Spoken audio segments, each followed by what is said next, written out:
Attention passengers, this is SNY's Keith Hernandez, and this is a Queens-bound 7 Express train, the fastest way to Citi Field to see your Metsies. Welcome, everybody, to another episode of the 7 Express podcast. Ladies and gentlemen, what is going on? Happy Tuesday. It is your guy, David from Top Bunk Sports, and I got my guys, AP and Chris. Fellas, how we feeling? Oh, we're doing good over here. I mean, I'm just glad I didn't, get stuck out in the blizzard and just disappear. Right. Same here. Well, shout out to AP because the GoFundMe for his light, it's getting there. The money, how much did we raise?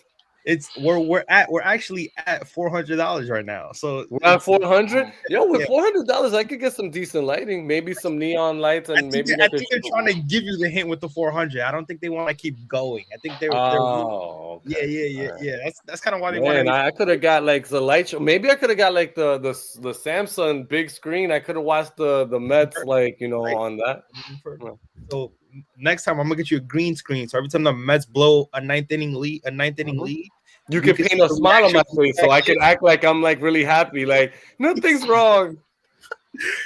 Anyways, we don't want to be rude. Let's introduce the man of the hour, my guy Anthony from Subway to Shea. He's gracious enough to be here with us as a special guest, man. I know you've been busy. There's a lot of content to cover, and yeah, man, you've been doing your thing as of late. How you feeling, bro? Thank you for joining us. Gents, it's been a year in the making to make this day work. We talked about it off air. We've been trying to make this work for like at least a year. I'm so happy we're able to do this. Top, you've been on my show multiple times already. Got to get AP, Chris, I got to get you guys on as well. So we'll figure something out there. But great. When I heard you guys say you want to talk Mets, you want to talk WBC, I'm in. So great to be on with you guys, and let's have some fun. Yeah, man. You can look at AP. Just look at AP. AP's all dressed up. What's going on? What's going on? I just got mine. I just got mine fresh. Oh, look at that. Okay. Clean. I do want to give a shout out. Yo, let's start with the WBC then. I'm excited to talk WBC. I gotta give a shout out to you and Keith, because what you guys are doing with WBC coverage is very dope. You guys are giving it your own player. Everything you guys are doing. I was on that same wavelength, Top. Like I literally was watching the shows that you guys have produced with that, and just the breakdowns and everything. And I'm like, man, it's funny. Like Major League Baseball can't think of doing shows like this. It has to come from the fans, and that's why I think from the fan perspective, it's like amazing to see like just the breakdowns and everything. And like I'm jealous because I was like, man, I was talking to the fellas. You could even tell them, like I was like, yo, we could do a preview show about the WBC, and then like, and then it just didn't happen. Then I saw your show, and I'm like, man, that is what the show should look like. So I like props to you guys. Like both of you are knowledgeable fans. Like, nobody could do a show like that. Like the in-depth breakdown that you guys do and the rosters and everything. So if we would have done it, it wouldn't have been as precise. It would have just been us just like, yo, man, you saw that? That looks good. Still do it. We need the content for WBC. If you like the WBC, like, me and Keith do, and I'm sure you guys love it as well, put it out there. We had, you saw it, the first episode we had on Sean Spradling, and he's really the GOAT of all of WBC content. He got all started, and it kind of gave me the idea to put more content out there for it. Look, let's be honest. There's not a lot of people that really love the WBC. You really got to love baseball to love the WBC. And, we've seen with the Olympics, like we just saw with hockey, like how important international sports are and the international vibe is. And we see it, right? Japan, we see the vibe there. Korea, we've seen the vibe. We've seen the vibe in the Caribbean and in South America and how it goes in Mexico. Now we're getting other teams in there as well. Chechnya is in there. Brazil, they just got a spot in there. So it's something that should be pushed. I don't know how much MLB is really in on this, to be honest. Like, no offense. Like, I know they're a part of it. I don't know how much they're really willing to be 100% in on this tournament, because we've just seen this is probably the worst 2-month span for the WBC when it comes to Yep. insurance, when it comes to players bowing out. So many fans are worried about injuries happening, and I get it. It sucked that Edwin Diaz got hurt in 2023. It didn't make me dislike the WBC because of it. It's just a part of the game. I mean, he can hurt himself in spring training. Anyone can get hurt in spring training. So uh, I think there should be more awareness to what the WBC is. We did this whole preview with Sean Spradling. I had on a good friend of mine, Santos, the baseball aficionado. If you're not following him, he's got all the Caribbean and Latin American teams covered. He's a great follow. He did A with us, Pool A in Puerto Rico, and he's doing Pool D with us, which has Dominican Republic in there as well as Venezuela. So we have him for that. We have someone that's going to cover Pool C. That's going to be next week. And we just released Pool B. So if you're looking at Team USA and Mexico, Italy is in there, Great Britain and Brazil, to be certain. Those teams just got dropped today around 4 p.m. So make sure to check that one out as well. And definitely do yourself a favor and check those out because, like I said, Ant puts out great content. And I actually got a few questions for you because I was thinking about the WC and I wanted to, and fellas, definitely, always jump in. One actually came up. I was reading in, I guess, like in a tweet that they were bringing up that unless you're one of the bigger countries in the WBC, like to lock in a spot, like the smaller countries are really getting screwed right now because of the insurance and because of the lack of it, and they're losing their biggest stars, and then they really have it's really hard to compete. What are your thoughts on like the smaller countries losing their like big stars because of the lack of insurance? Yeah, it does suck. Let's be honest. It just sucks for these teams because, a lot of the smaller teams, they really only have the one big star. And if that guy can't play, it's just hard for those teams to make. It's already hard enough to deal with USA, Japan. You could throw Venezuela, Mexico, Dominican Republic, obviously, is a top contender always. Puerto Rico probably just got hit the most by this whole thing. When me and Keith were talking to Sean, the thing is that when it comes to the insurance, obviously the players that have been hurt a lot is a little bit harder for them to get insurance. But we said, what happens with a guy like Byron Buxton and what happens with a guy like Ronald Acuna Jr.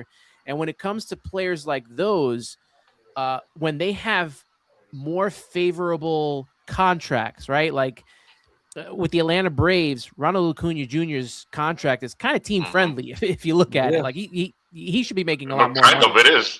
Yeah. Same thing with Byron Buxton. But then, despite what happened to Francisco Lindor's hand, and that would have knocked him out anyway. But before that, when they were trying to get the insurance and Bad Bunny got involved and all that stuff happened, the fact that he's making over $300 million is a reason why the cost for the insurance is so much higher for a player like him. So any of these players that Aaron Judge, you could throw in there as well. I mean, obviously he's gotten the approval to play and everything like that. But a lot of the players that have high price contracts, their premium is going to be high priced as well. So it's going to be a lot harder for those guys to get in. And I think they had switched companies for insurance this WBC because they lost money in the last one. So that's why this whole thing is happening. I'm pretty sure they're going to have to revamp the whole system again because if they really want this to work, I mean, you need the top players playing in this. Puerto Rico got hit the most, I think, with losing Correa, Baez to that stupid rule that, all of a sudden now it matters, with the smoking. I don't. And then obviously Lindor, who would have missed it anyway with the injury. It stinks for some of these teams, especially, when Francisco Lindor is plastered all over the posters and stuff. He's already the team captain. And then we find out, 2 days before lineups are supposed to come out and rosters that he's not going to be in it. So like it sucks to that point. And, they got to figure out a way to fix this issue so that these guys can play. Because a lot of players have said that they rather play and do this and win with their country than win the World Series. I mean, so it is what it is, and they got to figure out a way to make this work because you want more eyes on the sport, right? Like, forget about just being in the United States. Baseball is global now. I mean, the fact that there's a team in Chechnya, I mean, that's huge. Brazil just getting in, and they had preliminaries to get into the tournament as well from other teams. It's becoming bigger and bigger. They just have to figure out a way to get these players able to play and be a part of it. I know there's been a situation, I think it was yesterday, with Turk Skubal only being able to pitch one game. So now there's an issue with that as well. I don't mind that if you're able to switch guys out of the roster. Like, let's say you get a couple big names in and you switch them out with other big names to go along more in the tournament. I'm okay with that, but they have to allow these guys to play. Yeah. I also to build up on the questions on the WBC. Another thing that caught my eye this year that I don't know. I guess it robs, I think, to me especially, the natural rivalries. I think that taking Puerto Rico 100%. out of Pool D was a travesty, and Cuba not being there. Like, I feel like you have a natural rivalry with DR, Puerto Rico, Cuba that's just built in with our passion of baseball, and not having those teams in that pool with Venezuela, it doesn't make any sense to me. Like, I really feel like that pool should have been left alone. Like, yes, later on, like, the other teams might be like not as star-studded as those three teams might be, but it just makes such great like theater when like you have DR PR, you have DR Venezuela, you have PR Venezuela, like Cuba. I think that all of that in one bracket down in Miami, where you see all the fans losing it, like not having Puerto Rico there. I thought I don't understand why they changed up that pool. What do you think? What do you think on that? Yeah, and obviously we saw it in 2023, right? Like, how I've never seen, what is it, Lone Depot Park or whatever the Rollins Park's called now? For rental sign park. Yeah. That place I'd never seen packed, and for Dominican Republic, Puerto Rico, sold out for that game. And I think you nailed it on the head for the second part of your answer there, where you said that it diminishes once the teams get eliminated, that the big teams are not there in the quarterfinals and the semifinals. I think that's why they kind of spread them apart a little bit. And I guess it kind of makes it more fair. Like, what bracket then does USA fall under, right? How many good teams are going to be, because you're stacking Dominican Republic, Puerto Rico, Venezuela.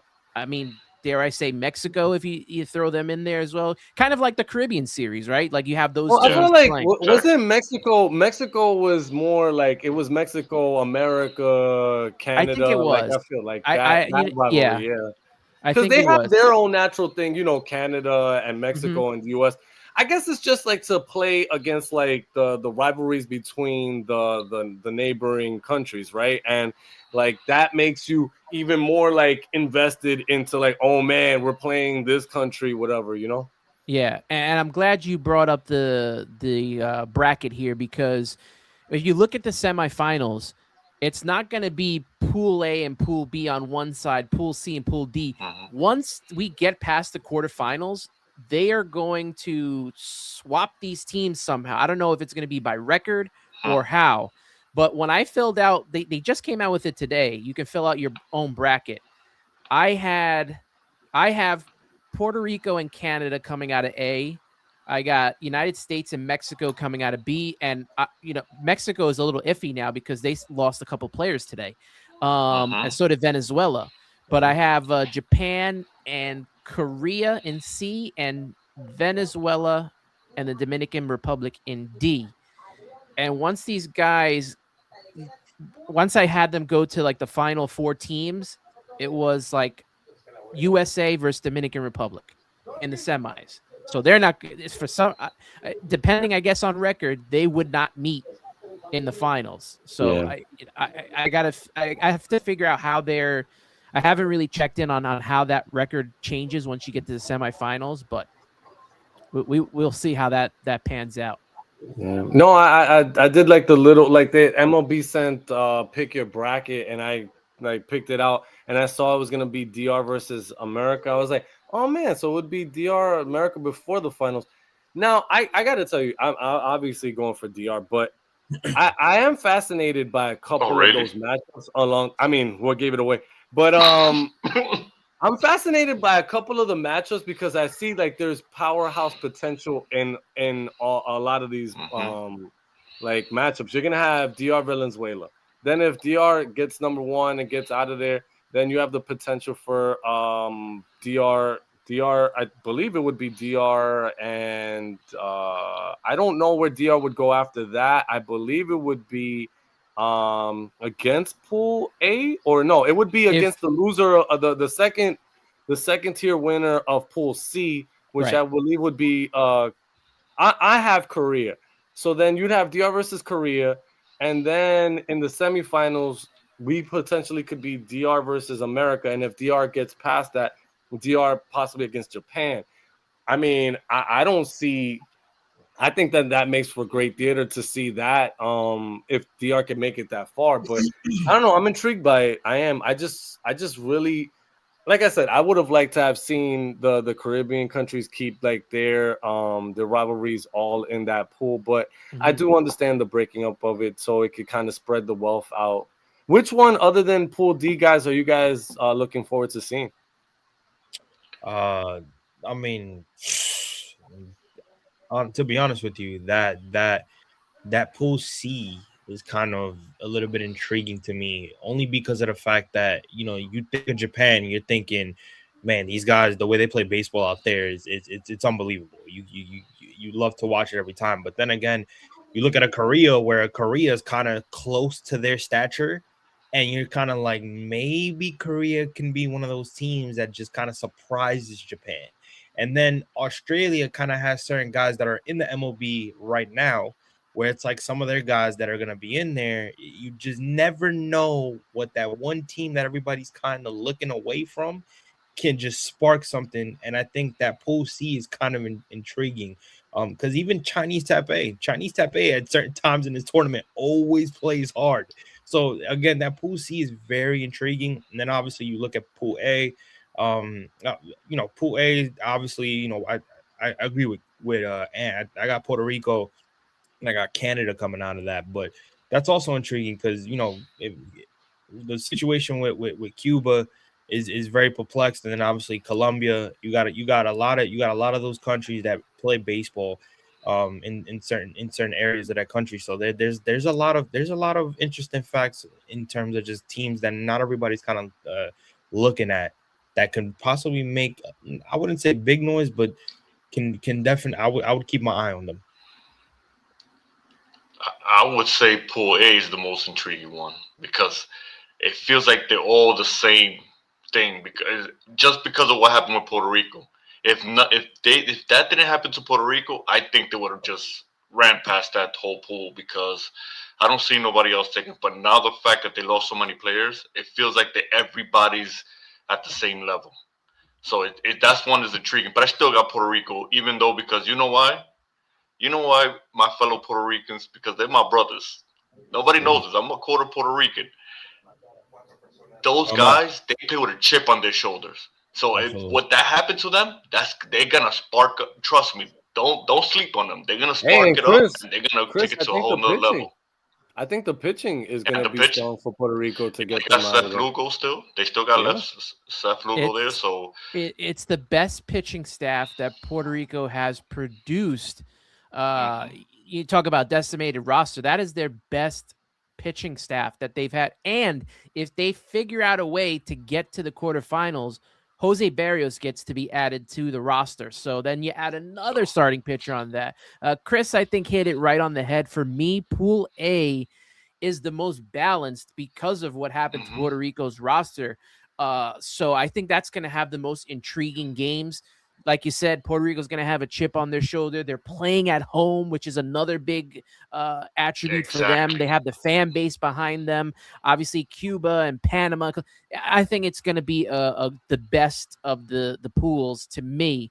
And when I'm looking at the other ones, Pool D, Venezuela is a little concerning to me because their pitching staff, we talk about how important the pitching is. Their pitching staff just got decimated. They lost Pablo Lopez.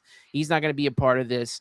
And I just would be a little bit, keep my eyes open on the Netherlands because they are a team that always figures out a way. We talk about figuring out a way. Netherlands and Puerto Rico, I think Sean Spradling said it best, is overachieve in these tournaments with the rosters they're given, and I wouldn't be shocked if they somehow get that second spot. Yeah, when it comes to Netherlands, I don't want to think about 2009 when it comes to Netherlands. Yeah, no, we do not. Yeah, so Netherlands on the board, I get traumatized. Yeah, I don't even want to think. I actually wanted to propose this too because I know that this is a touchy subject for some, and I think that with this tournament, I really want this tournament to be great. And we've had these discussions, and we try to figure out when is the perfect time for this. And a lot of the time, it's like the only time you could play this is now. And I don't know. I see, and again, it's a different sport, whatever, but I just see what hockey does with its tournament. We just saw all these Olympic athletes leave their teams. None of the teams had any problem sending them off to play for their countries. They all played. They could have got hockey. You look at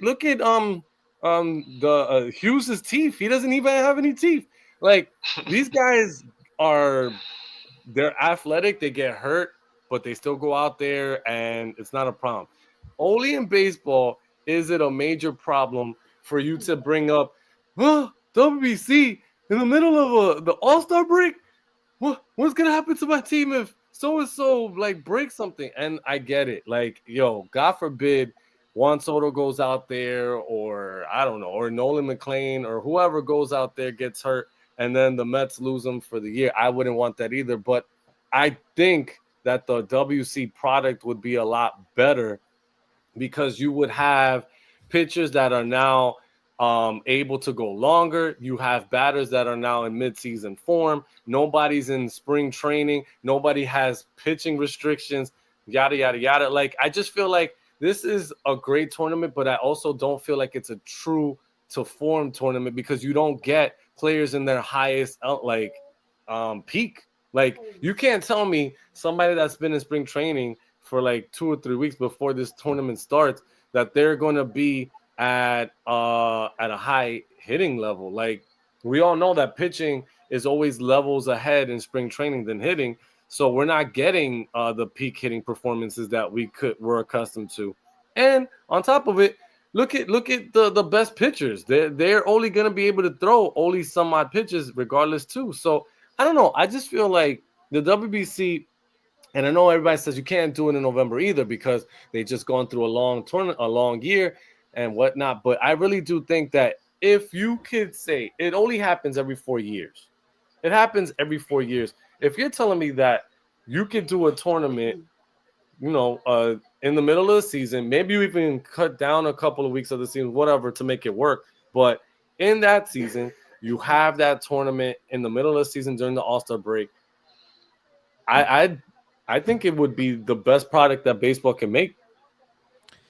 Yeah, that's the agreement that I was in as well with putting it at the middle of the season. You get rid of the All-Star weekend that no one really cares about. It hasn't been the same since like the late 90s, early 2000s. Like once there was that tie, I think it was in Milwaukee. It really hasn't been the same. And they could do whoever gets this gets the World Series home field advantage. None of that worked. Yeah. So I would, when he was like, nobody watches this shit no more. Like, yeah. I mean, it's the best All-Star game though. It is the best All-Star game in sports, which true. It is, but it's not. You're right. It's not as, and it's an exhibition. So regardless of if people are playing hard or not, it's still an exhibition. But I think, and you take the exhibition out of the equation for that year, and you put this tournament in there. First of all, baseball is the only sport going on during this time anyway. So could you imagine the amount of eyes that you're going to get on this tournament in the middle of the summer? Like, I just think if you really want this tournament to blow up, you want it to be global, America's pastime, you have all eyes on just this, as opposed to in March when you have people that casual fans may not be like glued to this necessarily. The March Madness is going on. Football is going to free agency. Basketball is in the middle of the season. Yo, you put this one by itself, this major tournament, you promote it right. You get the stars. You get rid of the insurance crap that you're trying to do. And you just say, all right, all you guys go out there, rep your country. We'll see you in 2 weeks, whatever. I just think that you have the recipe to make this what they really intended to be. Yeah. The only thing that Sean got me on when we were talking with him was the fact that, like you said, if these guys do get hurt, instead of getting hurt at the beginning of the season, now they're hurt at the middle of the season, and you might lose them for the rest of the year, which was the only thing I was like, oh, you know what? That does sound right. But if I was to put this in the middle of the season, it would definitely have to be slimmed down a little bit. Like it probably would have to cut some of these teams, or maybe have a ranking system, and whoever is top at that point in time, those teams get in. They did last year. And I love that idea. And now, just listening to you say that, I feel that's what you could do in March. March, you could have the teams that are on the cusp of doing it, like the Brazils, the Nicaraguas, all those teams that are trying to get in. That's when you have their playing tournament, so they could get into the middle. Yeah, no, yeah, absolutely. I am definitely good with that. Here's the problem, and you mentioned it. America's pastime.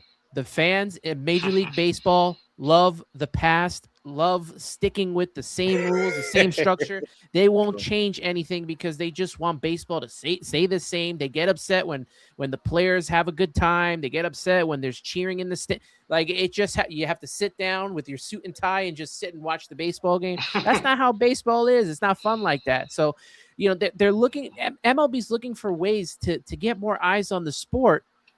But when they get stuff like this, and when they get players to promote, they don't do anything with it. That's the problem, because there are people that are still stuck in the old ways of baseball. Like, it's time to move up with the times now. Make this more look. Forget about like the NFL machine. Like, if you watch football, like soccer, like that's the global juggernaut of sports. And they have teams all across. I mean, these guys are leaving their teams, like whether they're in the Premier League or in the MLS or whatever, they're leaving their teams and they're going to play. There's in-season tournaments all the time for soccer. Like they have the best teams go into one big tournament to play for a trophy, and they have rivalry tournament games too. Like baseball's the only sport where like they can't, like the fans can't handle this stuff. I don't know if it's because the contract of the players, or like, I mean, it doesn't, like, we ain't paying for it. Like, Steve Cohen's paying for it. And if he says it's okay for Lindor and Soto to play, then they're going to play in the tournament. But like, if they are going to do this and put this in the middle, it's going to probably have to be shorter and with less teams, I would assume, because this is going to be 3 weeks long, I think, just about 3 weeks long. Yeah, it says it on there. It's what we start off next week, and then after that, it's the next round is the following week. Then it's about 3 weeks. I mean, you're right. It can't be 3 weeks. Absolutely. Yeah, it works more for hockey because there's just a lot more players. I mean, there's a lot less players, you know, playing in those tournaments. You got a lot of players play, and then there's going to be a lot of players that are going to be idle, sitting down and have to restart. If there's a couple weeks off. So that's another problem too. I think the way that it could work, and again, shout out to Sean, because I know Sean is very in depth. I actually get all my information from him. So it's dope that you guys had him on. I learned a lot more than I already knew. But I think the way that you could do it, if you're gonna have this in the middle of the All-Star weekend, is if you're gonna at least have some of these qualifiers for in March. Instead of doing that, where some of these teams that need to qualify to get in, like a Brazil, Great Britain, for an example, they can do that within the winter time of a November, December, while you can have your regular matchups, your pool matchups in March. Then when you get to the middle of that All-Star week, have your quarterfinals to semifinals to the championship within that, because they're all in one day. They're all in one day. You see, like if you look at your pools, you're playing from March 6th through the 11th, March 5th through March 10th, where the quarterfinals to the championships are all in one day. So you can have it in that 1 week span, and you already coming in knowing who's already in the quarterfinals and who has to advance and who's not. So I think they can do that. But it's like, to Ant's point, they don't think outside the box. They don't capitalize on moments where they can actually do that and say, hey, guys, you know what? How do we make this easier, not only for the fans, but for the players themselves? Because we still want them to keep the format of 162 game regular season. So how do we make that All-Star week fun again? Because fans love the World Baseball Classic more than they do All-Star weekend. How do we incorporate that and make it easy and leveled out for everybody to enjoy and make it easy while we can still knock out 162? And to Ant's point, when they get outside the box and they get with the times and they start looking at how hockey does and how soccer does it, and they start incorporating things, I think baseball will be at its highest level. Again, they're making little bit adjustments within the pitch clock, within the ABS system and stuff like that. So little things, but I think they still gotta, take the reins with it and go all the way. And I think if you're gonna incorporate this a tournament that's only every 4 years, you can do it that way where everybody's fully engaged, because we're already engaged on a regular season. So adding a tournament in the middle of it, it's like, all right, we're keeping it going. We're not losing anything for a full week.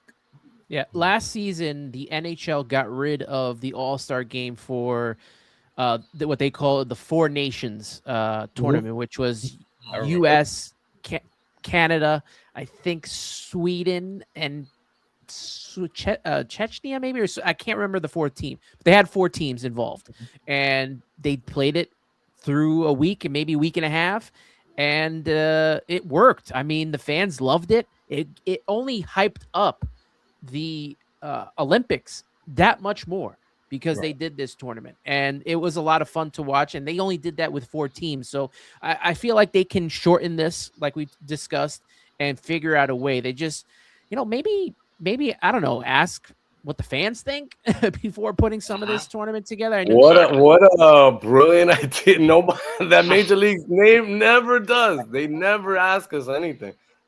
Look at how they're going into the season. Like, where are you gonna find the baseball game? Like, you don't know. It might be streaming in space. Who knows? I don't know. I feel like they missed the perfect opportunity with the whole. When we started seeing the U.S. roster coming out and the DR roster, and Puerto Rico with the potential roster, they dropped the ball on something so big that it could have been bigger than what it is. Yeah, because those are the three big teams in baseball. Like now, Venezuela's going up there. There's a couple of teams. Mexico's getting better. Colombia, believe it or not, is a little bit good. And Japan is a juggernaut. We know Japan. We don't even mention them. Yeah. They made a whole show. They made a whole show releasing the rosters. Like, if you're doing that, like, you got to be doing something well. But, they weren't transparent enough when it came to what the insurance entails, why these people weren't making the roster, why they weren't going to be playing. Like, they weren't transparent enough with the fans on why this wasn't happening. I don't even know if they were transparent enough with the countries. Like, Puerto Rico was scrapping at the last 24 hours to get their roster set. Yeah, it felt like it just came out of nowhere, because the last WBC we didn't see none of it, and all of a sudden it popped up out of nowhere, like insurance. When I first read it, I'm like, I never seen that, I never heard of that. Like, I didn't know they were getting insured. Like, I didn't know that. So it was just crazy. That's the thing too that bugs me about the handling of this between the WBC and MLB is last tournament was probably their best tournament, was probably their highest grossing tournament that everyone watched the final, how big that last at bat was from Trout and with Ohtani. Mike Trout. Oh man, Like you, after seeing that, you thought coming into this year, like, wow, this is really going to start taking off. And then they had the whole issue with the insurance, and now it's kind of like back to square one again. It's a shame. It's really a shame that we're not going to be able to see the top talent because of nonsense like this. And you mentioned the Baez weed situation. I think that's an absolute travesty that you would not be allowed. You would not allow. You're not allowed to be in a tournament with something that's legal. Like it just doesn't make any sense. And probably worse than any insurance issue. It was that situation as well. Absolutely. That was baseball got a definitely the shocker. That was the shocker for me. I was like, what? Like, I couldn't believe what I read. I'm like, are you serious? Something that people are smoking in your face now, that it's normal. And now you're going to, for something in 2023. Come on, what are we talking about? Like, what are we doing here? That's where MLB always drops the ball. Yep. And this was found out before he started playing in that tournament and wasn't penalized in 2023. Right. So it feels like it's something behind it that we the fans don't know that's going on. It definitely feels odd. Everything about that feels odd. You're right, Chris. It doesn't feel like this makes any sense. There's definitely, I know that Puerto Rico definitely has a real gripe here, and it just sucks that they're not going to be able to compete at a full strength. Like honestly, like let the players play. Don't sleep. No, you shouldn't. And I think they're going to take that. They're going to take that. They're gonna take that pool, but I just feel like I know I would feel upset, like if my best players weren't playing for the reasons that they stated. Like I just think it's complete nonsense. And I know I'm also a hypocrite because I know that we talk about doing it in the middle of the year. But I know that because I know like when Diaz got hurt the last time, like I was just like livid because I was like, oh my God, we lost our closer for the whole year. And I get that. Like I get both sides of the argument because I wouldn't want to lose my top players in a tournament that's not going to help the Mets win. You know, so I understand that point too. I don't know. It's such a difficult one because I see the arguments for each single point. Like I could see why people want to keep it in March, but I also think that it should be in the middle of the year. And I could see why people don't want to do it in November because it's a whole month. People are off to start up again, and the players that were in the playoffs. It's one of those things that you just like wish that there was a perfect solution for it. And there probably never will be. But, man, how exciting would be in the middle of the year just to get everybody there and, I don't know, put them in bubble wrap or something and protect them so nobody realistically gets hurt. But, I know that that's not going to happen either. But, I don't know. Maybe one day the major leagues will get it right and we'll have the tournament where everybody's, like, excited. But, for now, we have this tournament the way that we have it, and I, for one, am looking forward to next weekend's games and can't wait to see them. So we have the system now, and let's get the game started. I can't wait to see all the games. It starts for the 5th. Chinese Taipei and Australia started off. Keith and I we're gonna live stream some of these games. Those games start at what, 5 in the morning?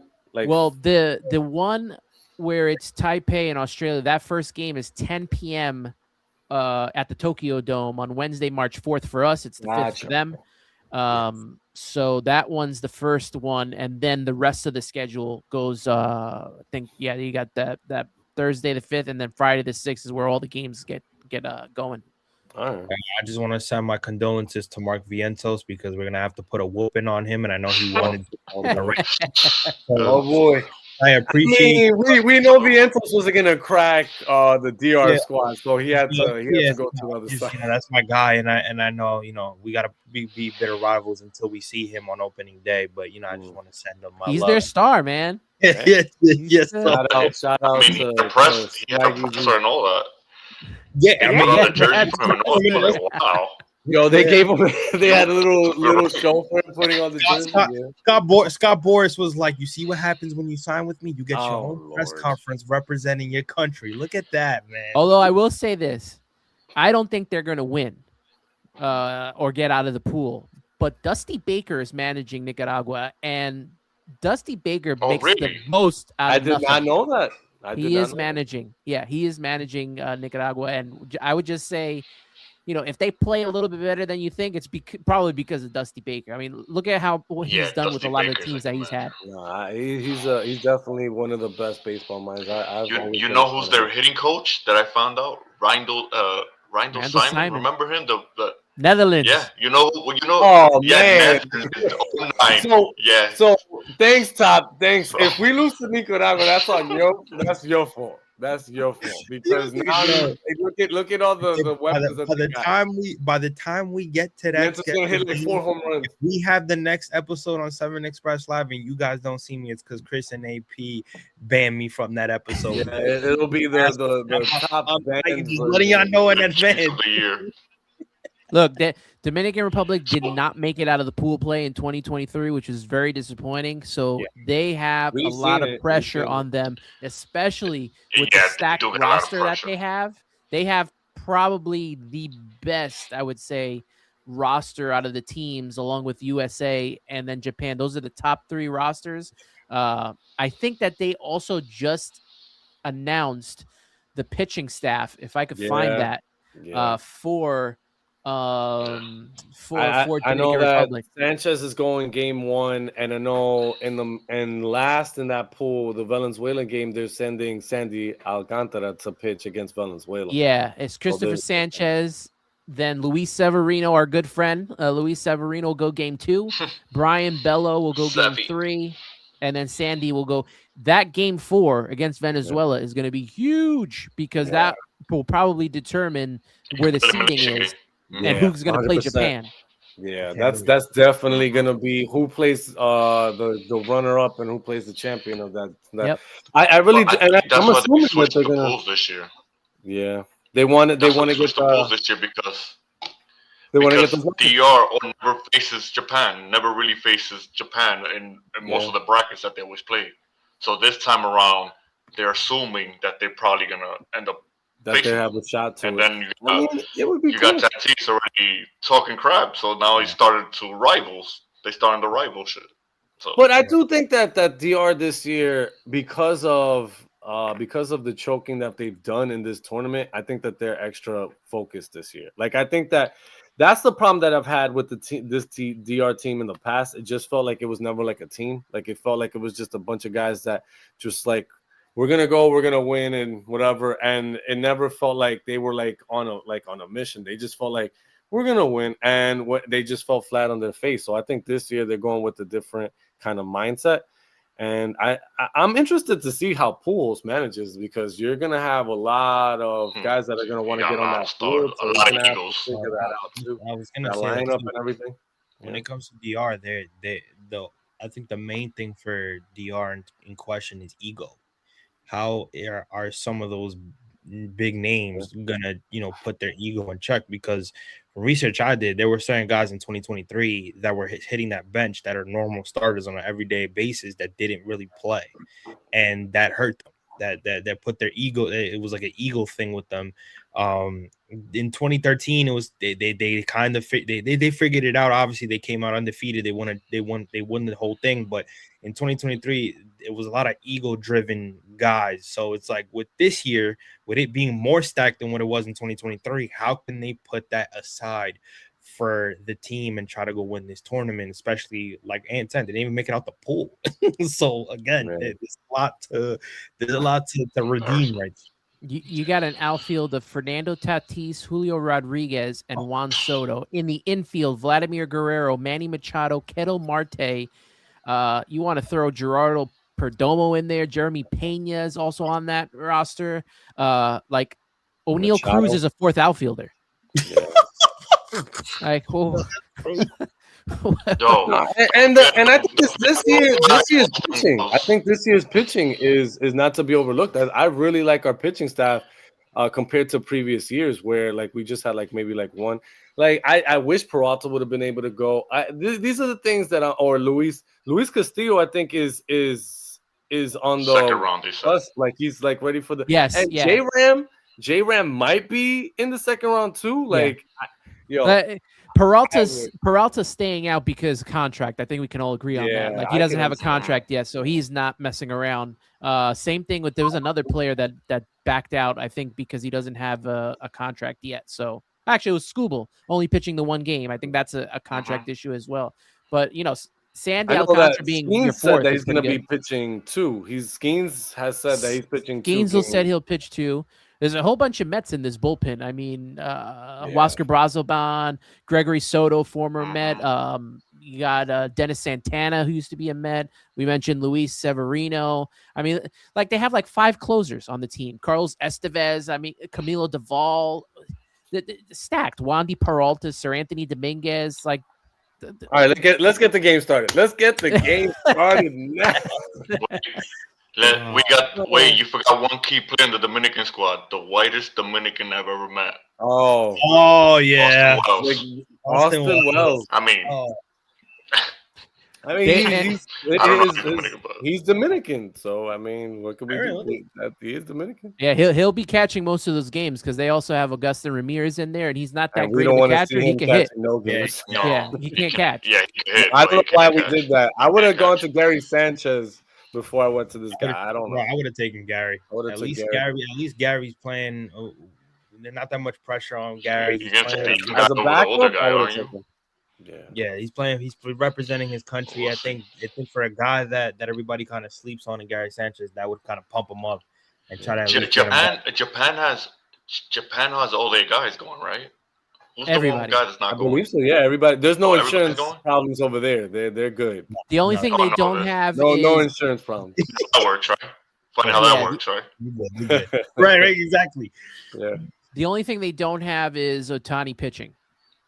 Well, I guess doesn't I matter. see that. It doesn't make sense. No, I mean it doesn't.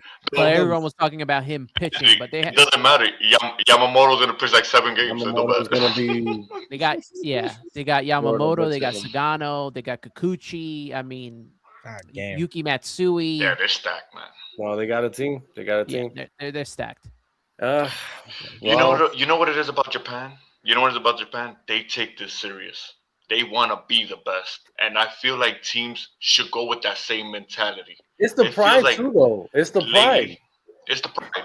But it's the that's pride what I'm saying. Like the last tournament, that last at bat between Ohtani and Trout set up the whole thing for now the American team to get stacked. Because you notice teams years past, they weren't that stacked.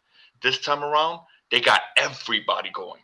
So it's like they're coming for blood, and I like that. I want everybody coming for blood. I want everybody to show it on the field because that's what makes it more fun and more intense. That's the thing. That's the whole point of the game. Japan cares, but also the NPB cares. They'll let their players go out. When the MLB shows that much care, like NPB does, then we're gonna have a tournament going.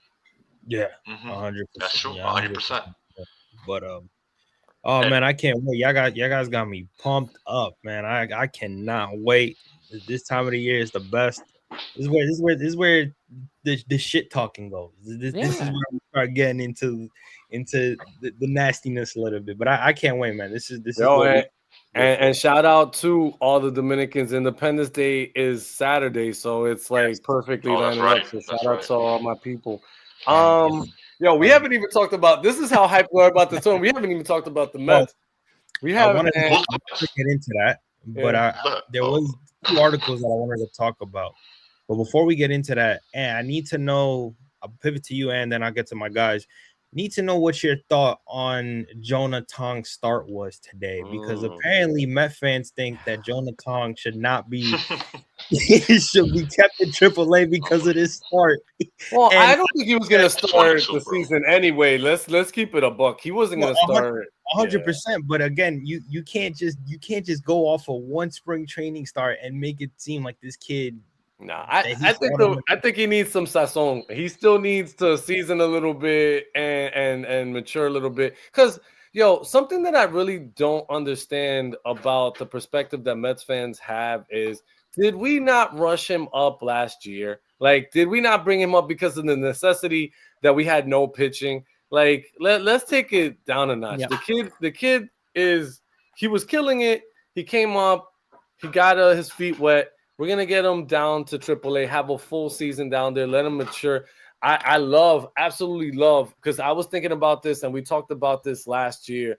The kid needed to have pitches to enhance his repertoire, because I just felt his fastball was a little bit too hittable, and I think that he needed to develop a cutter to keep batters honest. So I love that he's developing one now. I think that let him start working on his secondary pitches, and I think after he's done that, then we could come out and make judgments. Like, let's chill out. Also, he pitched 3 innings, or he was throwing for 3 innings, whatever. He came in the top of the third. This is his first start of spring. I mean, most pitchers are going 2 innings and then like leaving the game. He went 3 and he gave up a home run. Like the roof is not coming off this kid. Like, let's give him the benefit of the doubt. I mean, most of Major League Baseball was foaming at the mouth for the kid. Now all of a sudden everybody's like, oh no, he sucks. Come on, man, cut it out. Every year, why do you know what? I'm not even gonna say we. Why do they do this? Like, I'm not lumping ourselves with these Met fans that do this. That's true. Literally his first spring start. They just said that he's learned new pitches. What do you do in spring training? You learn to develop and you mix your pitches. No one cares like how good you're pitching. Like, you're not gonna be like have a perfect game. Like, look at that one game. Remember that one game where it was Scherzer and DeGrom pitched in the same game. They threw like 9 shutout innings. Everyone's like, "Oh my, this is the greatest start!" And then they all got hurt. Let's calm down. Like you said, AP.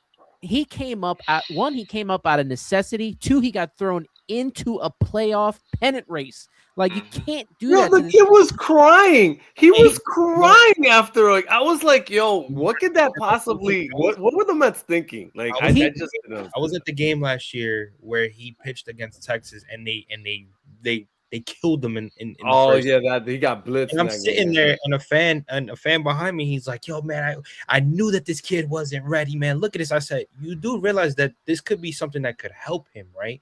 Maybe he needed to go through this to experience that, so then that way he understands how it feels." Y'all making fun of him because he's crying. I love a player that wears his emotion on his sleeve. I want him to go through that. Why? Because the next time he goes out there and he gets through this again, he knows, listen, I'm not going to always be perfect. But if I can make my adjustments, I could talk to my pitching coaches, I could learn from what I did wrong, I get better within these outings. So, again, these fans tend to just pick. And it's like, why pick on a kid who, number one, was put in this position to save the team? It wasn't like, I don't get it. He made 2 starts in AAA. 2. Right. Before they rushed him up here.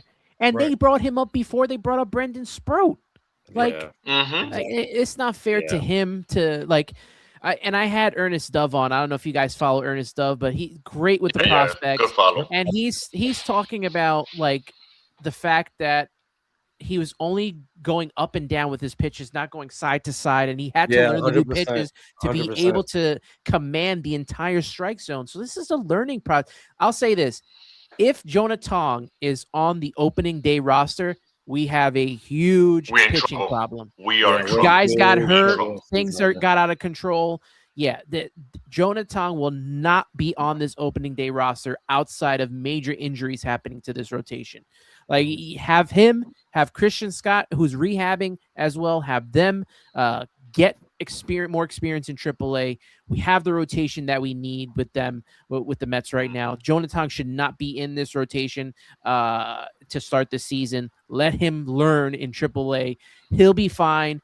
You see him. He's very poised when he talks during interviews. He knows what he's talking about. Like, he will be fine. Let him, when you get rid of these, this is what bothers me. This is what bothers me, because then the Mets will get rid of this guy. He'll do well somewhere else. And then, but how upset were Met fans when we got rid of Jet Williams and Brandon Sproat? Like, come on, you just got the pitcher you wanted, the ace and Freddie Peralta. Now you're upset that we got rid of these guys too early. No one ever be satisfied. They'll never be satisfied with the roster. They just have to win a World Series to get rid of this aura that's surrounding them. Right. That's the key. I just got to say one thing about Jonah Tong. He's 22. Jesus Christ. He's 22. Like, what else do we want? He's 20. You know what most 22-year-olds are doing? They're still studying Not that. college and they Right, come on. exactly. He's 22. Exactly. Like, you gotta take it easy, man. The kid is gonna be. There's a reason why everybody wanted him. It's not because it's by mistake. The kid just needs to develop. That's all it is. That's all. I had a Some sigh kids of develop relief when he later. was in a part of the trade. A sigh of relief when he Oh, was me not too. a part of that trade. Oh, me too. Oh, yeah. Because remember, they were like, "Oh, Jet Williams is a part of the trade, and something else, a pitcher." And I was like, "Please don't let it be Jonah Tong." Yeah. No, me too. This kid, he didn't pitch to a 1 ERA by mistake. He clearly has something that is hard the batters can't hit. Of course, we're talking about the major league level. We're talking about the best of the best. It's not the same. You have to get there, and he's gonna get there. He's again 22, man. I don't know if you guys notice it, but his delivery reminds me so much of Tim Lincecum. Yeah, I was just Yeah, gonna say it's that. like identical. I was It's just identical. gonna Yeah. say- He just needs to let his hair grow a little bit, and it'll be spot on. Spot on, right there. Definitely reminds me of him a lot. Just let him take a shot of maple syrup in the dugout or something, and There you he'll go. be fine. He loves his maple Give him some syrup. French toast. Change his number. Just not put number 55 on it at this point. Just, There you go. do it. And something I wanted to bring up is like everybody forgets like prospects and their numbers, whatnot. But Matt Harvey sucked in AAA. Like his numbers were awful. Like sometimes it's just a matter of the time when you get called that you're ready for it. He's not ready for it now. You just gotta wait until he comes up and he's ready for his shot. Right now, it's just not the time. But I have confidence that he could do his thing. He was good for two people innings. Forget. he was good for 2 innings. The third inning, he hit, struggled. a with. home Third run. inning, he Yeah, got time. That's it. A home run. That happens. Like it's. Yeah. Clay Holmes pitched great, I think. And what he do? He gave up one hit. And what was it? A home run. But nobody's speaking about that. Nobody talks about that. We also have to remember now he's under Justin Willard, so that's a whole new system that he's going to have to learn. Everybody.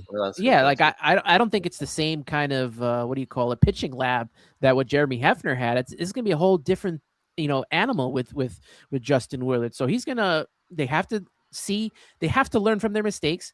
Justin Willard's going to watch and see what the mistakes are and going to have to help him to adjust, and we'll see if that works out. Jeremy Hefner, our friend who said, walks. Wow, he's super Atlanta Brave now. You think Jeremy Hefner gets a tribute video at Citi Field? Nah, they could burn that tape. Top, don't even get me started. Every time I would see Top at Citi Field. I want to hear this story. Every time we see Top, what happens? Every time we see each other at Citi Field, we always are in agreement on. We can't stand Jeremy Hefner, so it's like everybody else was kind of mad, and me and Ant were like, "Let's fucking go get him out of here." This guy would make me mad. I'd be like, "Top man, look at those mound visits. We have full mound. Why isn't he using a dang mound visit? Checking out these pitches? He never goes out there. Never goes out there." I forgot what game it was. I think we were tied. It was like the 5th inning, and they had bases loaded with no outs. And Ant is literally like, dude, he's already walked 2 batters, and I don't understand why Jeremy Hefner is in here. He walks another batter, bases loaded, no outs, and Jeremy Hefner comes out. And I text Ant, I was like, Ant, right before you look at your screen, guess who's coming out? He was like, fuck this dude. It's a good point.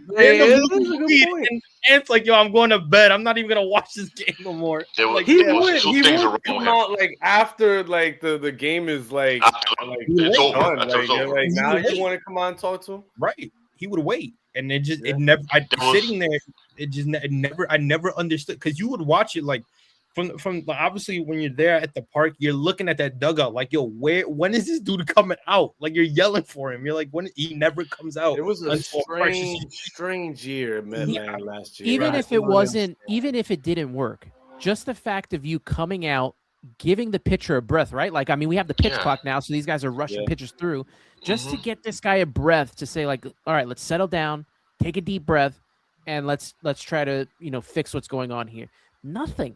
I mean, I think it was like opening day of 2024 or like one of those that opening weekend against Milwaukee. In the 7th inning, the other team's already used 3 or 4 of their mound visits, and we still got 5 mound visits. Like, what are we doing? Yeah, I don't know. I didn't know. Two things he didn't. He didn't use his mound visits and the walks for this pitching staff kept He going never up solved it. every single year, bro. Every single year will get worse and worse and worse. I was like, what is going on? Are we the only team that does this? Like, I don't I mean, understand. I felt like his pitching philosophy was nibble. Just nibble on the corners. Never try to throw Yeah, strikes. Just get them to strike themselves out, and it never worked. I don't know. I'm glad you brought that up because it brings me to a perfect segment. Tobias Myers, oof, boy, he's gonna be good. He's gonna be good. That kid throws strikes. Don't you remember what he did to us? Not only in the playoff games, Yes. but that final weekend of the season. The wild card. Oh yeah, last week before we hit him in the tore that ass up. Yeah, He tore that ass up. That's how I remember him. I was like, wait, I know this name. It was weird because it's like, yo, how do I know this guy? And like nobody, but that's why that trade is so beyond. Like, I don't understand how Met fans aren't ecstatic about that because everybody just focuses on we gave all that for a rental. Yo, did you not see who came as part of the trade? Like with really? control. Like, with control. Yeah, he has like 3-4 years of control left. I don't understand. Like people really don't. I'm surprised we didn't give up more. Yeah, right. Which is what I said. That's one of Stearns' really, really good trades that people don't give him credit for. When the whole thing, because a lot of us in here and guys at Queens Baseball, like we were all saying Freddie Peralta. Like Freddie Peralta was that guy where like, yo, they need like he's been under Stearns' system for a certain amount of years. He Stearns kind of knows him. He knows what he brings to the table. I came in. If I was telling Rube this. I came into a possible trade scenario for that, thinking Jonah Tong was gonna get in there. I was already okay. I had accepted it that Jonah Tong was gonna be in that trade. I was like, because there's no way if I'm Milwaukee and as young as I'm trying to stay with the prospects that I have, even on the pitching side, that I'm not gonna trade one of my aces who's on the final year of his deal. And I'm not going to get no matter what team picks him up, their best pitching prospect. I was already accepting Jonah Tong was in there. But the fact that we didn't even get him and then we took one of their best options in the pen in Tobias, I said, oh, David Stearns, you earned so much grace just because you got that deal done and you were able to take another weapon from them. It was very smart. I got to give him credit. There was nothing negative about what David Stearns did within that trade. He got his guy and he was able to get another big piece of that. Yeah, I was only willing to trade Tong in a move for Peralta or Skubal. Outside of that, the guys from Minnesota, no. The guys from Florida, definitely not. Like it was Peralta or Skubal, and those were the only two guys. That was the only time I was going to move Tong. That was it. Yeah, I mean, I think it worked perfect because you know what he did too. He basically replaced Miguel with a better version. That's what he did. Yeah. He basically replaced him with a better version, and it didn't cost him a goddamn thing. It cost him Spro. Spro was 25. People forget that. Spro is gonna get their age, and he's gonna be a free agent at 30. Like we may have a Trevor Williams 2.0 on our hands, but a little bit better.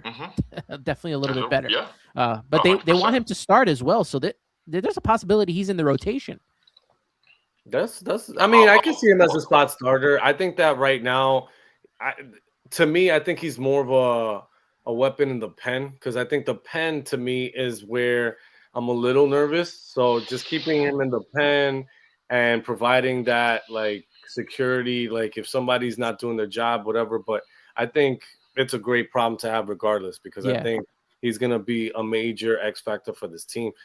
I love right now how we're getting a lot of eyes on the minor league pitchers. Yes. Like some of the minor league pitchers in this organization are just getting so much love. And I'm like, man, is our organization really like just like yes, they are growing up with this pitching? Like one of the things that like people don't give Stearns credit for is look at what this farm system has become under his tutelage. Like we really have one of the better minor league systems in all of baseball, and like you're seeing guys come up like yesterday. Oh man, I'm forgetting his name, but Ryan Lambert. in there, Ray Lambert, Jack Wenninger.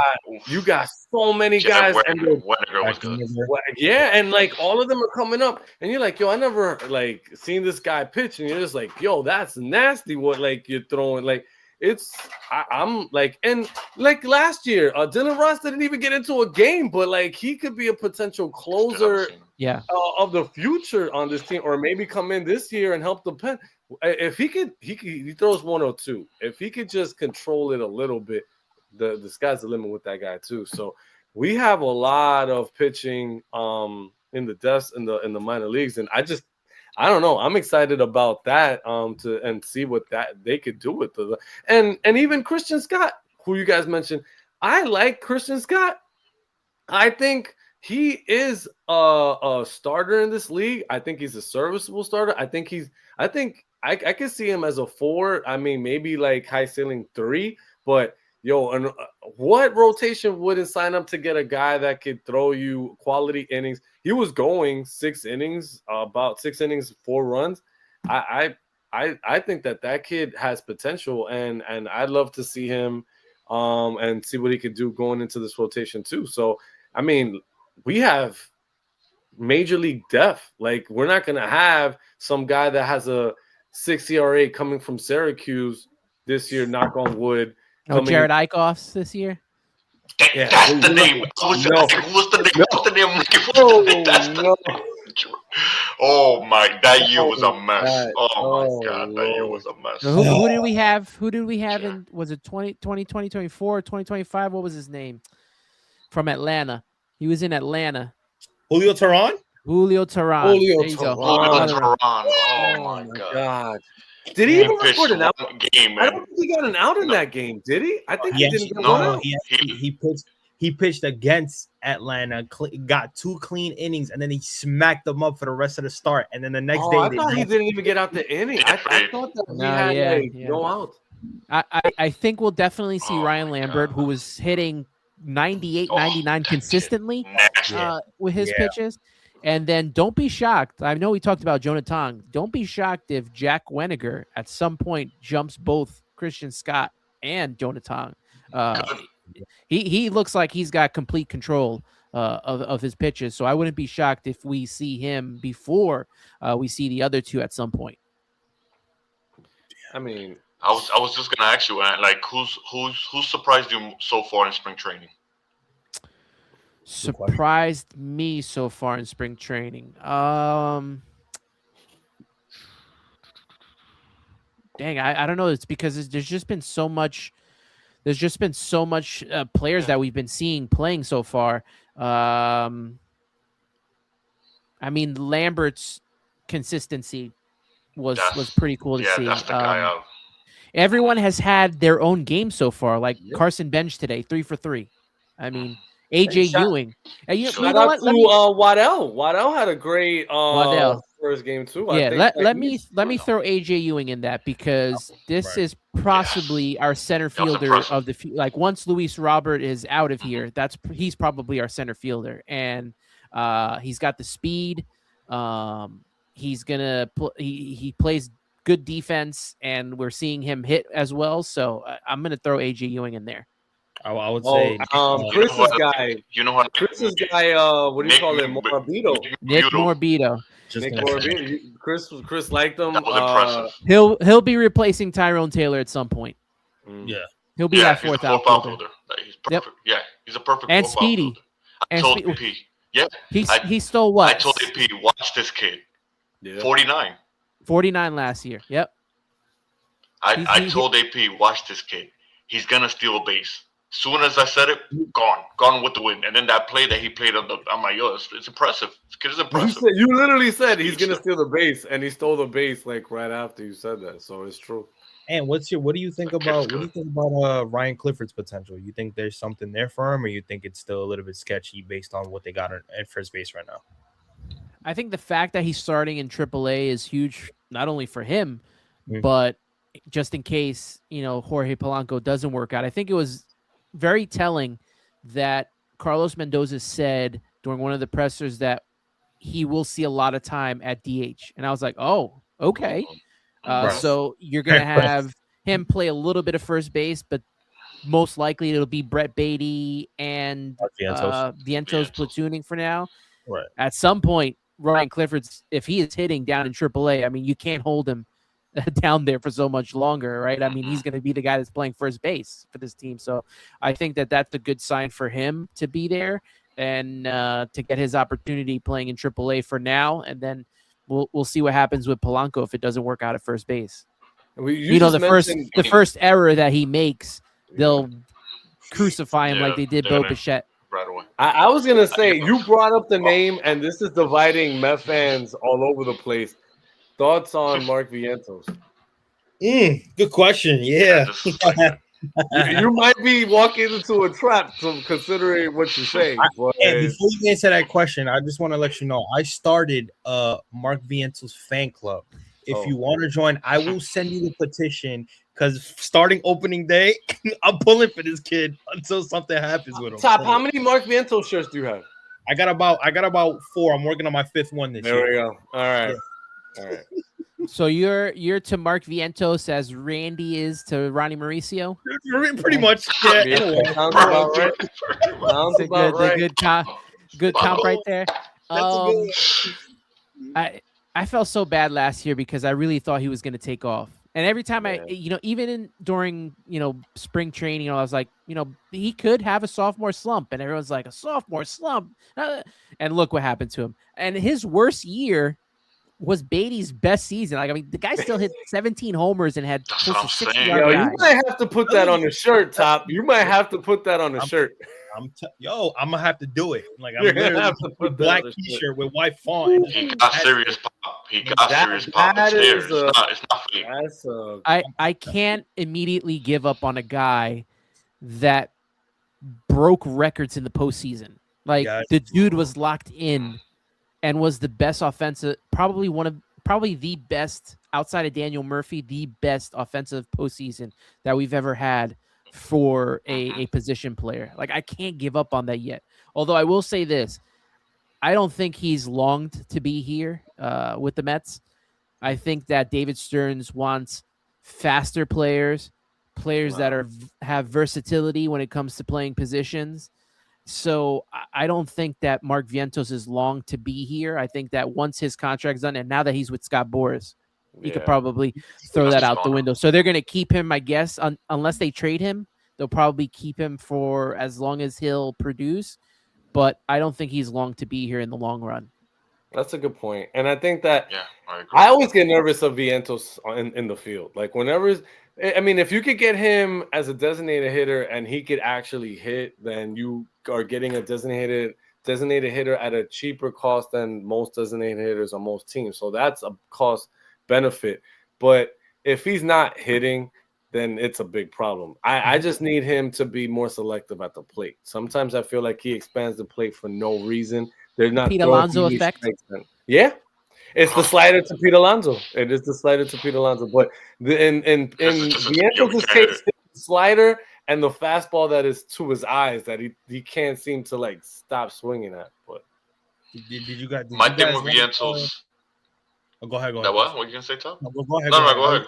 It was a different question. I already lost my train of thought. They both know. I was about to troll, but no. Go ahead. Ask your question. No, I was gonna say something about Vientos, but I lost because now I want to hear the troll. Now I want to hear the troll. I was gonna ask and you guys, did you like Pete Alonso in that New Jersey? Did it? How did it make you feel? Because apparently, I personally don't. I don't care. The minute that he said the minute he said I'm opting out, I was like, opt out, go ahead. Like, I'm like, I don't want no parts of you breaking somebody's hamstring. I don't want any parts of you swinging at a slider in the dirt. Like, yo, I've been saying this consistently and I have not changed. You're gonna hit 40 home runs. You're gonna get 120 RBIs. Cool. But I think there's something about Pete Alonso that has just not worked here. And I think that it was time to break up the whole nucleus and start anew. So, yes, you're not going to find that everywhere. But at the same time, too, there had to be a change. He sucked at first base. He was never going to accept being a designated hitter here. He could say it so he's blue in the face, but look, he's in Baltimore. He's the first baseman over there. I don't see him changing to DH. He's not a good first baseman. He could scoop up the ball. Congratulations. As a first baseman, you should be able to do that. He's just not anytime he had to throw the baseball, we all held our breath and just was like, who's going to die now? So and good luck with that, and God bless. I don't know. That's my rant is over.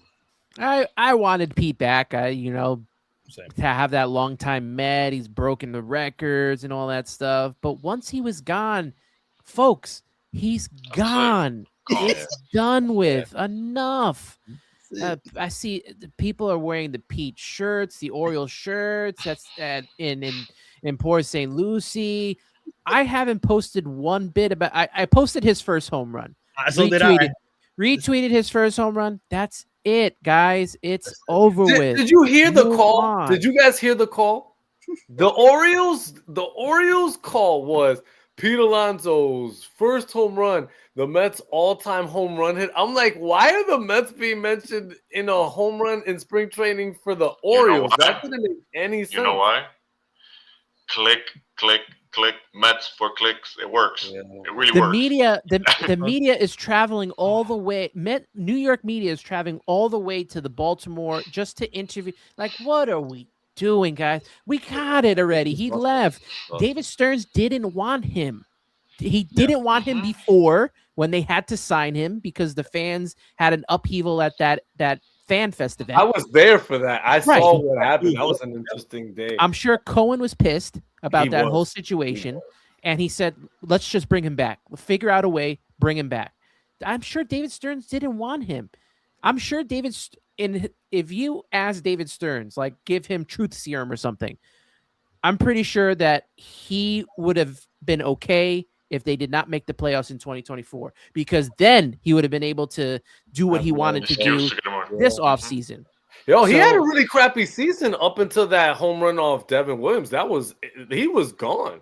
That home run gave he was gone up until that point. He dropped that pop up. Oh my god. Oh yeah. Yeah. People forget about that. Yep. Forget about But that. it's funny because, again, Chris, I don't know if you remember this, when he did that, you and me turned to each other like, oh yeah, he's gone. He's not coming back. Like he did that when everybody was like, do you remember that bat? I was listening to that bat. Yeah, exactly.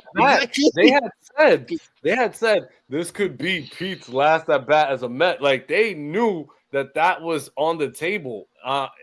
History would have been very different had he not come through. I don't think he would have been here. I really That's don't. the thing I don't understand either. The fans wanted him gone. Yo.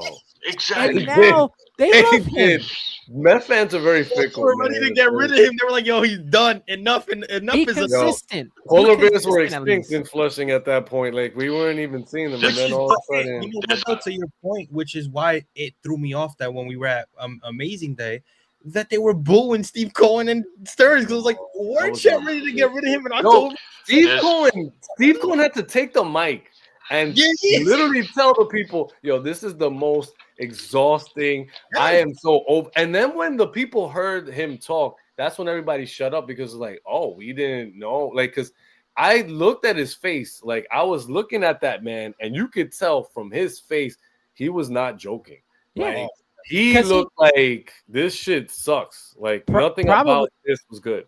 Yeah, probably what's going through is like, I've given you everything. Like, I've made fan experience better at Citi Field. I've given you I literally just signed Juan Soto away from the Yankees for you about a month ago, and this is how you're going to treat me? And this is how you pay me. Well, and it's also not even that. It also could be a situation where they probably had a conversation with him earlier and probably were like, listen, Pete, what do you want? Personal. Scott Boras told them what Pete wanted, and they looked at Scott and they were like, Scott, let's be honest. Yes, he is a good power hitter, but he's just not worth all that money. Scott, we can't come with a different situation where it'll be a little bit less because he's not worth that investment. No one offered him a deal. Exactly. And when the Mets did, what was it? 7 years for 258, and he declined it. And then he signed with Boris. But yeah, even during that time where the Fan Fest, no one had offered him anything. No, he wasn't. I don't believe the Toronto offer because they wanted to bring back Vladdy. Why were they gonna offer Pete Alonso when they have Vladdy? And the Orioles were the only ones that did anything with him. That's why he had to go to Baltimore. Do you think anybody wants to go to play baseball? No offense, but the Orioles aren't necessarily like contenders. So you left a perennial contender, getting paid average, the highest first base salary, to go to Baltimore to do what exactly? Like, what exactly? That's a tough division, man. Yeah, you're going there to be what, fourth place? Yeah, that's what you're fighting for, fourth place. Like literally, I gotta say, they have a very interesting lineup. It's very stacked, but their pitching is the same question as always. They signed Chris Bassett. Chris Bassett is their ace. Come on. I can't take go sell out those Pete Alonso jerseys. Get yourself a polar bear with an Alonso Oriole hat, whatever. The whole purpose of that was just to sell tickets. Like they're not serious about baseball there, not yet. They have a really good nucleus, but I feel like they're wasting it because they're not making smart baseball decisions down there. So before they get really serious about baseball, I can't take that decision at all. And I'm really kind of like done. He's not on my team. I've talked about this ad nauseum. Reyes was my favorite player. The Mets didn't sign him because the Wilpons are idiots, and Citi Field was basically made for him. They let him go, and ever since then I'm like, anybody could leave my team. I can't get swept away with like who leaves. I'm always gonna be a Met fan. So like either you're a Met fan or you're a P fan, and you make the decision. But I can't be here crying tears for a first baseman that decided that he wanted to go somewhere else. It's fine. Goodbye. Yeah, I think it was the DeGrom one was the one that, and maybe I was being naive thinking that they would bring him back. But I know he didn't want to really be here. But that's the one where I thought like, oh, if we're not bringing DeGrom back, like this guy's like the best pitcher in baseball. Like everybody's going. So that's why I can't get it. Like I'm not attached to any of these players. That's like you just can't be. It's about the playing for the name in the front of the jersey, not the name in the back. Exactly, yeah. It's all about the front. Once we win with whatever team is on that team and we hold the trophy, we're not going to care about anything else. Who's on the team? Oh, man, only if Pete was here. We're not going to care. We're not going to care. We're going to get drunk, party streak, get naked. I don't know where I'm going to be if I ever win. I don't know if I'm going to be alive the next day. I'm guaranteed nothing was going to happen to me. Oh, y'all want to catch an happens, we're not going to care about this stuff. You want to catch Ant is just looking at us like, what are you guys talking about? Don't worry about it, because Ant's looking at us crazy. But wait till they win the World Series. Ant's gonna be drunk running on the field with his shirt off. No, I got my friend. I think I've told this story, but my friend had gifted me for my birthday one year, like a bottle of, and I don't drink at all, but like a bottle of Mets wine. I have that. Like, I didn't even know they made that. Yeah. So I was like, I don't drink, but I was like, the minute that the Mets win, that's going straight to the face. Like, I'm like, I'm gonna be in City on top of that home run apple outside of Citi Field, just like, we did it. I'm gonna be unbearable for the whole entire offseason. Yeah, if the Mets win, I'm telling you right now, if the Mets win in 2026, they could go on strike. They could cancel baseball for the rest of this. I just like, let them go on strike for 2-3 years. The Mets being the last team is goals. That's what I want. That's what I want. Yeah, man. Before we get out of here, that's what we get this year. Yeah, hopefully they pull a surprise with everybody that they've made. Death to the Dodgers. Death to the Dodgers. Yeah. Before we get out of here, I've asked AP and Chris this question. We've kind of answered it, but now that Ant's here, I want to ask him this question. Fellas, you can answer the question as well. Ant, who is your X factor out of the pitching rotation, and who is your X factor out of the potential lineup? We did this with Hector, right? I believe so. I think we did. I think I said for the pitching, the X factor for me is Kodai Senga. 100%. I think me and you actually talked about that. I think you posted that, and I said the same. I agree with you. Yeah, it's Kodai Senga. I mean, if the guy is healthy, if he's 100%, you have top 2 type pitcher. I mean, look. I mean, when he's pitched for the Mets, he's been really good outside of this second half after he came back from that hamstring that, we just talked about Pete overthrowing him by a mile. So Pete. Yeah, I mean, if he's healthy, like him, McLean, And Freddie, like going into a postseason with those 3 as your starters, like, and I don't want to put all that pressure on McLean because he can have a sophomore slump himself. But I mean, the guy seems focused, he seems intense, and I think that if Kodai Senga can just stay healthy, his arsenal is wicked, man. That ghost forkball, I mean, come on, like that's really hard to hit for anybody. So if he could just stay healthy, and him and McLean and Freddie can lead that rotation, and then you have, I guess, Manaya and Peterson. Am I missing anyone? Holmes as well. I mean, that's a solid rotation, but I think for the pitching, for me, it's definitely Kodai Senga from the lineup.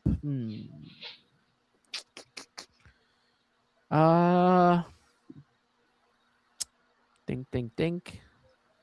Let's go with Bo Bichette. This has probably changed from that time we did it with Hector. Right. But I think I'm coming around on Bo Bichette because he's going to have a learning curve when it comes to defense. I think he's going to be fine. I'm not going to overreact like everybody else is. I think this is like that A-Rod switching to third type thing that's going to happen with Bichette. But if you look at his stats offensively, like we desperately need a hitter like that in this lineup. A guy that can hit for average, has pop, hits with runners in scoring position. I mean, like we struggled with that last season, especially with 2 outs. His stats are insane with runners in scoring position and runners in scoring position with 2 outs. How many times last year did we have the bases loaded with no outs and came away with a donut? So many times. I want to stop that from happening. And I think Bichette will complement Juan Soto very nicely. Probably better than Pete Alonso did. I could agree with that. That's a good one. Me, just to switch it, I think Kodai Senga is like the perfect, but just to switch it up a little bit, I think Manaya, with the whole injury with his arm, but the bone spur, and then you saw him come into shape. He came into better shape this spring. Yeah.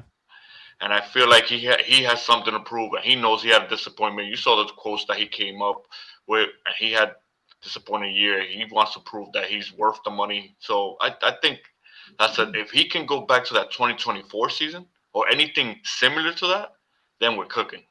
And obviously Senga being healthy, we know what he is. And then we've got a McLean and Peralta, and then you got Clay Holmes. Nobody talks about Clay Holmes had a 3-year ERA.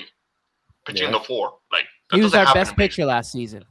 Exactly, he was our best. Doesn't happen. I know he only gave us 5 innings, like a game, like that was all he could do. But the dude was consistent. He kept us in games. I mean, how about the game he had second to like he was already pitching over his limit.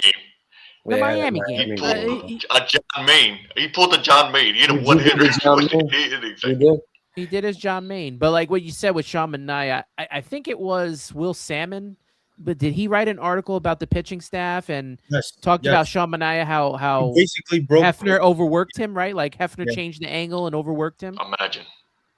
The great I didn't even see that article. Look at that. Hefner getting again. And then the offense, I have 2 guys. Alvarez, but this guy right here, every time I say his name, I'm like, this guy can be a superstar, and it's Luis Robert. If this guy is whatever he is from 2020, I'm not even saying hit the 38 home runs, hit 25 and stay healthy on the field with the kind of speed that he steals bases, and we're gonna be cooking, guys. And that's the guy that I think is gonna hold that whole lineup together, because the bottom of the lineup can be very, very scary. Very scary. Yeah, I think that now that you say those two names, that one of those two I think was my guy for when we did Blunt Thoughts.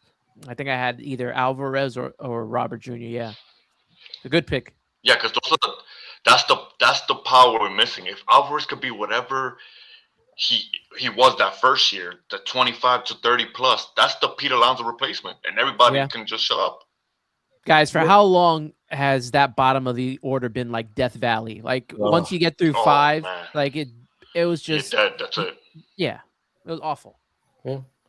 I mean, if I'm doing this, I think for the pitching side, we talked about Singa. I think it's definitely him, but I will give Peterson some consideration there too, because Peterson was having an all-star type season until like I want to say like till like August, and then it just like fall off a cliff. I don't know if it was too many innings thrown because he's been hurt, and then throwing all these innings, or if he tweaks something, whatever. But I think Peterson, if he could give you anything like he was giving you in the first half of the season, to solidify on top of what we have at the top, I think that lengthens your pitching staff. So you're looking for that third type pitcher. Look at what he did in the playoffs. Like, I mean, that kid, like, he came out the pen and he was a workhorse for us in 2024. So I'm hoping that he could build upon that. Singa, obviously, we talked about. And in terms of the hitting, I have three, because I think if you could get these three having decent seasons, then I think the Mets lineup is one of the deepest in baseball. I think you need to get a resurgence out of Vientos, because I think Vientos will give that designated hitter spot, which has been an issue for the Mets for a long time, legitimacy. And I think it's going to protect and lengthen that lineup a lot too, because I foresee a situation where Vientos is going to be, if he's the designated hitter, batting, I'm assuming fifth, where he's going to be in big spots with people, and we're going to need him to do things. We're going to need him to do damage. Alvarez, this kid is always like, it just always feels like the injury bug has got him and it's derailed his seasons. I need him to have a full season of being on the field and being consistent. I think that he has that capability of being a 20 plus hit home run hitter, and getting you like some 70 RBIs.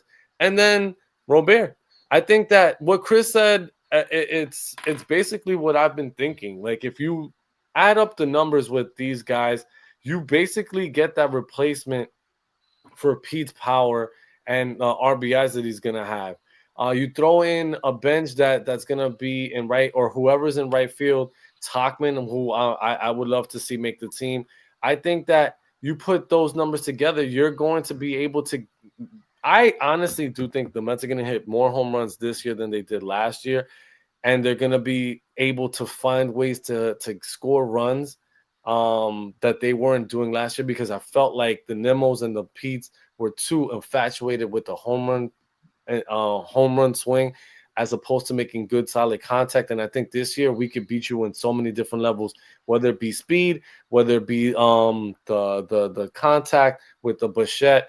It's just different avenues that we have that are going to be able to manufacture runs, which is something that we haven't been doing. And I want to see the Mets get back to it, because the teams that could put pressure on pitching staffs are the teams that usually wear out the aces, that then get to the bullpens, that then get into their bag and win the game. So I think that the Mets this year, as presently constituted, I think they have a shot to win games in many different ways and avenues that they weren't equipped to do last year, which makes me excited for this year. I think that we have a team right now that has a lot of what ifs because of people playing out of position, whatever. But if that nucleus that they have right now actually can come together and can do what Stearns envisions, I know that people, and I asked Will Salmon this, and he gave me a surprising answer, because he said like we're on the under tier. Maybe it's true. Maybe I'm looking at it from a biased perspective, but I think that if we could get all of these pieces working together, I do see a way for us to get past the Dodgers and get to that World Series. So I think that if everything could come together and we could get everybody on that same wavelength, that there's a possibility. Baseball is a sport, and injuries happen. Not all teams repeat and come with that same hunger. The gelling, the momentum in the playoffs, there's a lot of things that go into it. So we'll see what happens, but I'm excited for the year, and I think that Met fans should be too.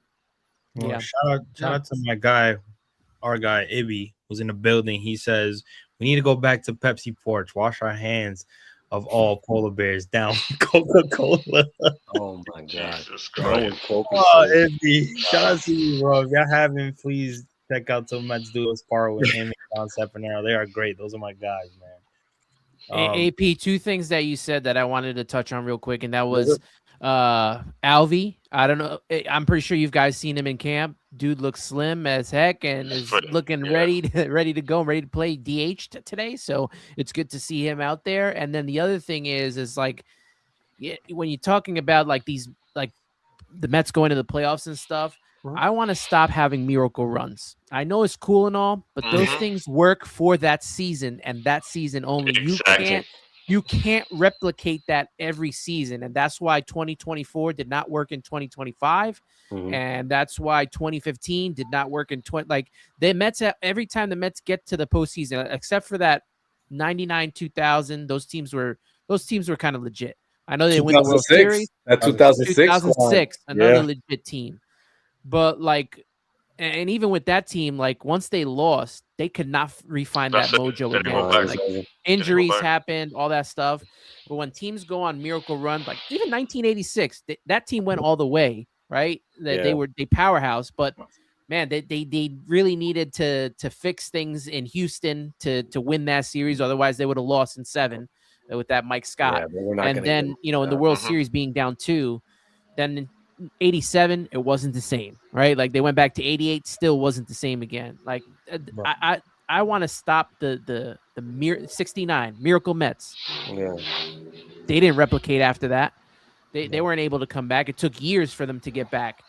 But like I want to stop that. I want to be consistently in the playoffs. Like I want the opportunity every year. Like you could talk about how we can all talk about how much we hate the Yankees, but they're consistently in the playoffs every year. Like every I want year. that. Don't count them out. It's a lottery ticket. You want to be able to. You got to be in it to win it. And before everything is said and done, what is your? I guess I don't know if it's prediction or whatever, but how do you envision this season playing out for the Mets? Do you think that we get that division? We go through wild card.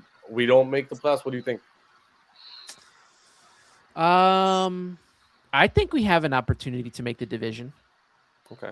I really do. That's I'm not trying to be a homer about the Mets and stuff, but this is a young team now. They're a lot younger. How many years the Mets are an old team? The Mets are one of the top old teams. Not anymore. Not anymore. They're a young team. Guess who's the older team now? The Philadelphia Phillies. Yeah. They're the older team now. And their pitching is falling off. We took. Didn't we just take Bill Boucher from them? Oh, we did that. We did. Atlanta's hurt. Atlanta's rotation is hurt. Yeah, that gotta be the most gangsterish thing ever. You gave him exactly what he was looking for, and he still went to your rival team. Oh my God. No, but Ann is bringing up, but like nobody really talks about this, and I don't understand why people are like making us like under all these teams when Atlanta's pitching is super hurt right now. Acuna is just just walking could get him hurt. Philadelphia, their pitching staff. Wheeler has a serious arm injury that he's going to try to come back to. So we don't know what he's going to be right now. And they lost Suarez. He went to Boston. Why can't the Mets take advantage right now and win this division? I don't see why people have us like not winning it. I don't get it because we have just as legitimate shot as anybody else. Yeah, that Atlanta getting Jersey. Yeah, Atlanta getting that injury bug to the rotation, that's big time. That's a big problem. So that's something that they're going to have to figure out. But it's really open right now. I feel like, I mean, how many more times can Philadelphia go to the well with that roster? They just got rid of Nick Castellanos. People don't even talk about this because they're too busy focusing on our clubhouse. Like Philly's clubhouse doesn't seem to be too great, but yo, you got the GM, Right. coming out and saying this guy's not elite. You got everything was peachy over there apparently, right? Man. Now look. That's not a good way to start a season with your star player saying, "I don't need that type of motivation." I don't know. But AP, they were just having fun.